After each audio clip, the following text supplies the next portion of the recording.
Welcome to a Foxy Tech Tips tutorial on tracking and viewing your screen time on an iPad.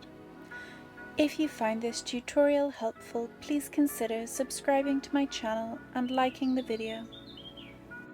Screen time allows you to analyze your iPad usage habits.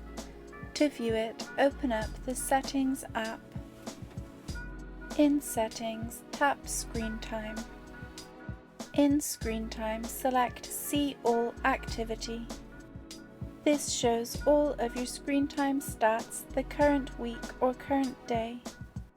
It shows what apps you have been using and for how long, and how many times you pick up the iPad each day, and how many notifications you get. You can switch between weeks and days with the toggle at the top, and then use the arrow buttons to change the day or the week. It can be interesting to go back and analyze your iPad usage habits. And that draws an end to this tutorial.